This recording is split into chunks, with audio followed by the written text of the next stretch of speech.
सरहदी बाड़मेर जिले में अवैध क्रशर की समस्याएं व कटान रास्तों की शिकायतें लेकर आए दिन ग्रामवासी जिला कलेक्टर के पास पहुंचते रहते हैं और वहीं पर आज गेहूं ग्राम पंचायत के लोग जिला कलेक्टर के बाहर पहुंचे और वहां पर काफी प्रदर्शन भी किया और कलेक्टर को चेतावनी भी दी है।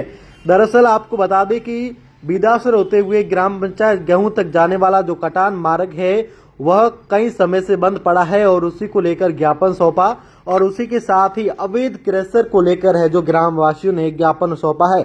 उसमें उन्होंने कहा है कि अवैध क्रशर हमारे गेहूं ग्राम पंचायत में चल रहा है जिसकी वजह से गोचर भूमि पर भी कब्जा कर दिया गया है। आइए पूरा मामला जान लेते हैं ग्रामवासियों का क्या कहना है और क्या शिकायत लेकर ग्रामवासी जिला कलेक्टर के पास पहुंचे हैं। मेरा नाम नरपत सिंह है। हम लोग सभी ग्राम पंचायत गेहूं से आए हैं। हमारे ग्राम पंचायत गेहूं में कचरा प्लांट वाली समस्या किसी भी पत्रकार से किसी भी अधिकारी से कोई छुपी हुई नहीं है, उसका समाधान नहीं हुआ। उसके पास में अवैध रूप से कृषि भूमि के ऊपर वो क्रशर और डामर प्लांट संचालित कर रहा है और चला रहा है। प्रशासन की कोताही और लापरवाही आप देखिए। किसी एसटी के व्यक्ति को वो कृषि भूमि आवंटित की गई थी, उस आवंटित भूमि का बेचान लेके किसी अन्य एसटी के व्यक्ति के नाम से, और आज वो पूर्णतः दादागिरी से जबरदस्ती गलत और अवैध तरीके से वहाँ पर एक क्रशर और डामर प्लांट का संचालन कर रहा है। ये अपने आप में प्रशासन की बहुत बड़ी चूक है। और इन सब चीज़ों के होने के बावजूद भी हमने पहले ज्ञापन दिया था, हम यहाँ से ज्ञापन दे के जाएंगे। वो बहुत ही बड़ा ठेकेदार है और शहर में उसके बहुत अच्छे संपर्क है, तो वो 15, 20, 25 लोग लेके शाम को यहाँ आ जाएगा कि ये लोग जो ज्ञापन देने के लिए ग्रामीण आए हैं, इनके सबके अंदर अवैध कब्जे हैं। हमारे कहीं अवैध कब्जे हैं तो हमारे खिलाफ प्रशासन कार्रवाई करे, हम भुगतेंगे ना, हम भुगतने को तैयार है ना। लेकिन जो अवैध रूप से डामर प्लांट और क्रशर संचालित हो रहा है उसको तुरंत प्रभाव से बंद किया जाए। और मैं ठेकेदार साहब को यहाँ खड़ा होकर स्पष्ट रूप से चुनौती दे रहा हूँ कि आप साम दाम दंड भेद पहले भी लगा चुके हैं, जितने लगाने वो लगा देना। हम आपके किसी भय किसी प्रकार के डर से दबने वाले नहीं हैं। आखिरी सांस तक इस न्याय की और कानून की लड़ाई को लड़ेंगे। दूसरी जो हमारी समस्या है वो एक रास्ते की समस्या है जो शहर से होते हुए विदासर होते हुए ग्राम पंचायत गेहूं की ओर जाता है। उसमें 400-500 मीटर का कोई ऐसा वन विभाग का एरिया आता है।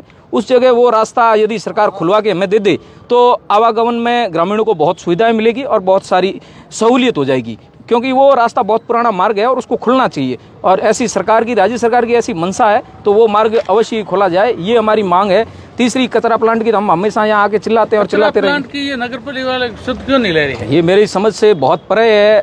जब एनजीटी कोर्ट ने आदेश दे दिया, इनके ऊपर पेनल्टी लगा दी और पोल्यूशन कंट्रोल बोर्ड लगातार इनके साथ पत्राचार कर रहा है। मेरे पास कम से कम 50 लेटर पड़े हुए पोल्यूशन कंट्रोल बोर्ड के, जिन्होंने जिला कलेक्टर को और आयुक्त को डायरेक्ट किया है कि आप उस कचरा प्लांट को सॉलिड वेस्ट मैनेजमेंट 2016 के जो नियम है उन नियमों के तहत संचालित करें। और सबसे बड़ी जो अन्याय की हद होती है वो ये है कि जहाँ कचरा प्लांट बना हुआ है वो आज दिन तक वो भूमि केवल कचरा निस्तारण प्लांट के लिए आरक्षित है, आवंटित नहीं है, फिर भी वो धड़ल्ले से चल रहा है।